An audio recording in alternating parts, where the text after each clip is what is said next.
Max TV భక్తి ప్రేక్షకులకు నమస్కారం.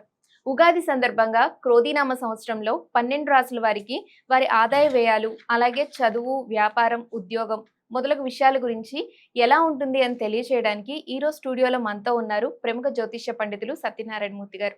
వారి మాటల్లోనే తెలుసుకుందాం. నమస్కారం గురుగారు. నమస్కారం మా అనుజ్ఞ. గురుగారు, ముందుగా ఈ క్రోధినామ సంవత్సరంలో నవనాయక ఫలితాలు ఎలా ఉన్నాయో తెలియజేస్తారా? మనకి క్రోధినామ సంవత్సరం 2024 సంవత్సరం ఉగాది 9వ తారీఖున మంగళవారం నుంచి ప్రారంభమవుతుంది. ఈ సంవత్సరంలో మనకి ఎవరు రాజు, ఎవరు మంత్రి, ఎవరు సేనాధిపతి ఇలా డివైడ్ చేస్తారనమాట. ఇప్పుడు ఏ రాష్ట్రంలో అయినా ఒక మంత్రుల కమిటీ క్యాబినెట్ మీటింగ్ అంటాం. కౌన్సిల్ ఆఫ్ మినిస్టర్స్, క్యాబినెట్ ఎలాగైతే ఉంటుందో హోమ్ మినిస్టర్ వీళ్ళు, ఫైనాన్స్ మినిస్టర్ వీళ్ళు అని ఎలాగైతే సీఎం వీళ్ళు అని డిసైడ్ చేస్తామో ఆ విధంగా మనకి 9 గ్రహాలని మనం ఎవరు ఏం పరిపాలిస్తున్నారు మనకి ఈ క్రోధినామ సంవత్సరానికి డిసైడ్ చేశారు.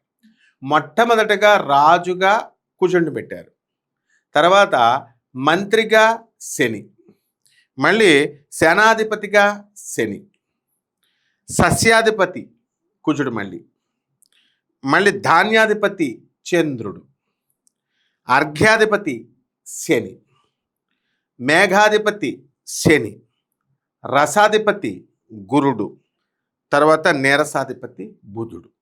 అంటే వీళ్ళని డిసైడ్ చేశారు. బాగుంది.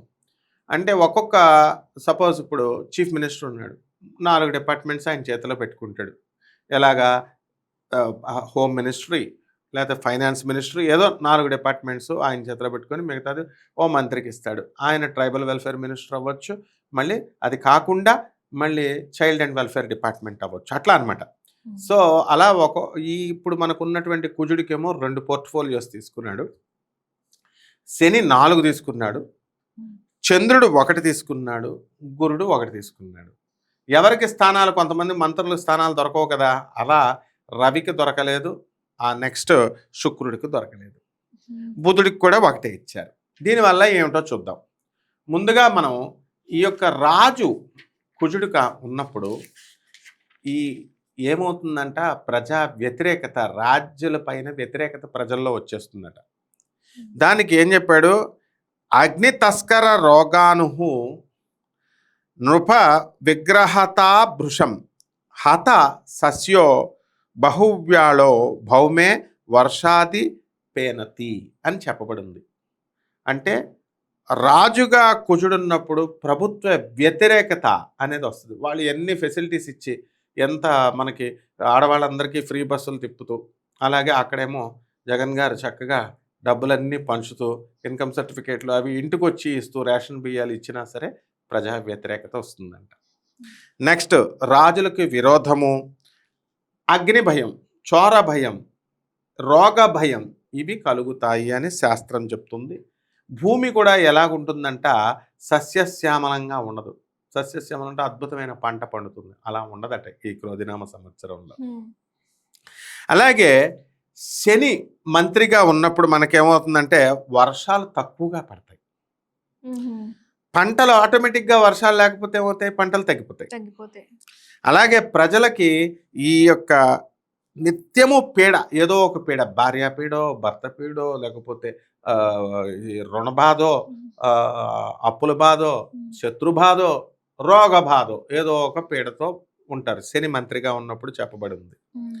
అలాగే శని మనకి సేనాధిపతి అయితే రాజులు కూడా ధర్మంగా పరిపాలించినట్టు అధర్ములు అయిపోతారు వాళ్ళు. అలాగే చతురంగ బలం లేనటువంటి వాళ్ళు అయిపోతారు, వాళ్ళ వెనకాల బలం ఉండదు. సో నరులు వీళ్ళ ప్రజలు ఏమైనా తక్కువ వాళ్ళు అంటే అన్ని పాప పనులే చేస్తారట. అన్యోన్యమైనటువంటి కలహాలు, అంటే అన్యోన్యంగానే ఉంటారు కానీ గొడవలు, వెనక ఉండి వెన్నుపోట్లు అన్నమాట, అలా జరుగుతుందట. అదే మళ్ళీ కుజుడు సస్యాధిపతిగా ఉన్నప్పుడు ఫలితాలు ఏంటంటే, అన్ని దేశాల్లో కూడా సస్యానుకూల వర్జనము. అంటే ఈ శనగలు ఇవి ఉంటాయి కదా, ధాన్యాలు, మిల్లెట్స్ అంటాం, ఇలాంటి ధాన్యాలు, బొబ్బర్లు, ఇలాంటివన్నీ కూడా ధాన్యాలు పుష్కలంగా పండుతాయి. ఆ తర్వాత రెడ్ సాయిల్ ఎక్కడైతే ఉందో, మహారాష్ట్ర అటు సైడ్ మనం వెళ్ళినట్లయితే కొన్ని ప్రాంతాల్లో మనకు ఉస్మానాబాద్ అటు సైడ్ రెడ్ సాయిల్ ఉంటుంది. ఆ రెడ్ సాయిల్ మంచి బ్రహ్మాండంగా పండుతుందంట.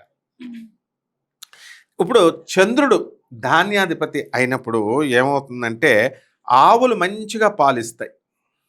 నెక్స్ట్ ప్రజలు వ్యాధిరహితులుగా ఉంటారు అన్నాడు. దేశమంతా కూడా సుఖవంతంగా ఉంటుంది.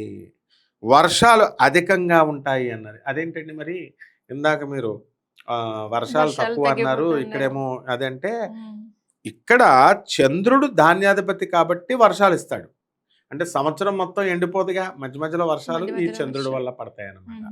అలాగే మొత్తం భూమంతా పండలేదనుకో మనం తినడానికి ఏమి ఉండదు కదా, కొంతైనా పండుతుంది కదా. ఆ విధంగా ఆయన యావరేజ్ మనం చూసుకుంటే పంటలు తక్కువ ఉంటాయి లాస్ట్ ఇయర్ కంటే అని మనం తెలుసుకోవాలి. నెక్స్ట్ శని అర్ఘ్యాధిపత్యాన్ని ఇచ్చాడు. దానివల్ల ఏమవుతుందంటే నువ్వులు ఉంటాయి, నల్ల నువ్వులు, మినుములు, ఇలాంటి ఉలవలు, ఇలాంటి ధాన్యాలు ఉంటాయి కదా, ఇవన్నీ కూడా బాగా పండుతాయి. నల్లని భూమి కూడా బ్రహ్మాండంగా పండుతుంది. శని నల్ల భూమికి అధిపతి కాబట్టి. అలాగే శని మేఘాధిపతి అయినప్పుడు పంటలు మధ్యస్థంగా ఉంటాయట. ఈ వర్షాలు ఏవైతే ఉన్నాయో అవన్నీ కూడా మధ్యస్థంగా ఉంటాయి. నల్లటి ధాన్యం పండుతుంది, నల్లటి భూమి పండుతుంది. ఇంకా 2 డిపార్ట్మెంట్స్ ఉన్నాయి. గురువు రసాధిపత్యం ఇచ్చారు కాబట్టి ఆయన సస్యానికి అనుకూలం. సస్యం అంటే వ్యవసాయం. తర్వాత వర్షాలు కలిగి వృక్షాలన్నీ కూడా ఫలవంతంగా పండుతాయి. ఆ తర్వాత దేశం సుభిక్షంగా క్షేమంగా ఉంటుంది. ఇక ఆఖరిగా బుధుడు నీరసాధిపతిగా ఉన్నప్పుడు ఏమవుతుందంటే ఆకుపచ్చ రంగు ఉన్నటువంటి పంటలు, వ్యవసాయము, ఆకుపచ్చ రంగు ఉన్నటువంటి రత్నాలు ఇవన్నీ కూడా మంచిగా ఉంటాయన్నమాట. అవి రేట్లు బాగా పెరుగుతాయి. ఆ తర్వాత వ్యాపారానికి ఆ అధిపతిగా ఆయన బుధుడు ఉన్నాడు కాబట్టి వ్యాపారాలన్నీ కూడా బాగుంటాయి. ఈ విధంగా ఈ 9 మంది కూడా ఈ నవగ్రహాలు ఈ విధంగా ఈ ఫలితాలు ఇస్తారమ్మా. ధన్యవాదాలు గురుగారు. ధన్యవాదాలమ్మా.